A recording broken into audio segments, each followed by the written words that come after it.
Hello எல்லாருக்கும் வணக்கம். Welcome back. இன்னைக்கிலேருந்து பார்த்தீங்கன்னா, நம்ம சேனல்ல ஒரு சின்ன டாபிக்ல ஒரு கதை பேச போறோம். கதை இல்லைங்க. அதாவது தமிழ் சினிமால ஏகப்பட்ட டேரக்டர், ஏகப்பட்ட ஹீரோவ வச்சு படம் பண்ணலான்னு சொல்லிட்டு அஃபிஷியலா ஒரு டைட்டில் ரிலீஸ் பண்ணி, அது நடக்காம போயிருக்கு. ஸோ, அத பேஸ் பண்ணி தான் ஒரு சின்ன வீடியோ டெய்லியும் இப்போ அப்டேட் பண்ண போறோம்.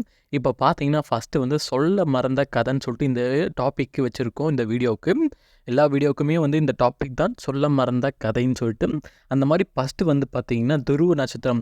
இந்த படத்தை பொறுத்தவரையும் பார்த்தீங்கன்னா, இப்போ வந்து இந்த படத்தில் நம்ம சியான் விக்ரம் நடித்து முடிச்சிட்டாரு. இந்த படம் பார்த்தீங்கன்னா, ரொம்ப நாளாகவே ஒரு 3 இயர்ஸாகவே இந்த படம் ரிலீஸுக்கு வெயிட் பண்ணுறாங்க.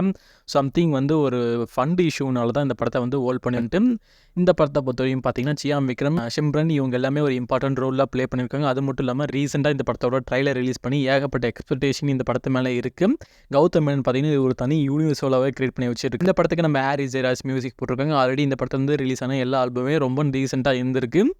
இந்த படத்தில் பார்த்தீங்கன்னா, ஃபர்ஸ்ட் வந்து நம்ம சூர்யா தான் நடிக்க வேண்டியது. அதுக்கான அஃபிஷியலாக ஒரு போஸ்ட் ரிலீஸ் பண்ணி கூட சூர்யாவை கன்ஃபார்ம் பண்ணியிருந்தாங்க. இப்போ பார்த்தீங்கன்னா, கௌதம் மேனனுக்கும் சூர்யாவுக்கும் இன்னும் மிஸ் அண்டர்ஸ்டாண்டிங்னால இந்த படம் வந்து எடுக்க முடியல 2 பேரோட காம்போனால.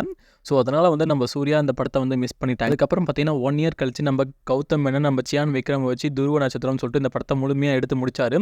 கண்டிப்பாக வந்து இப்போ இருக்க குவாலிட்டி பார்த்தீங்கன்னா, அது 3 இயர்ஸாக ஷூட்டிங் முடிச்சுட்டு அதுக்கப்புறம் பார்த்தீங்கன்னா, இப்போ ரீசெண்டாக ஒரு 6 மந்த்துக்கு முன்னாடி இந்த படத்துக்கான பேட்ச் ஒர்க் ஷூட்டிங்லாம் பண்ணாங்க. இது ஒரு யூனிவர்ஸாக கிரியேட் பண்ண போகிறோம் சொல்லிட்டு திரும்பவும் வந்து ஒரு ஃபண்ட் இஷ்யூனால இந்த படத்தை வந்து ஹோல்ட் பண்ணி வச்சிருக்காங்க. அஃபிஷியலா அப்டேட் ரொம்ப சீக்கிரமாகவே ரிலீஸ் பண்ண போறாங்க. உங்கள யார் இந்த படத்துக்கு அஃபிஷியல் ரிலீஸ் டேட்டுக்காக வெயிட் பண்ணீங்க? அதே மாதிரி இந்த படத்தை தியேட்டர்களில் எவ்வளோ பேர் வெயிட் பண்ணீங்கன்னு சொல்லிட்டு கீழே கமெண்ட்ல தட்டி விடுங்க.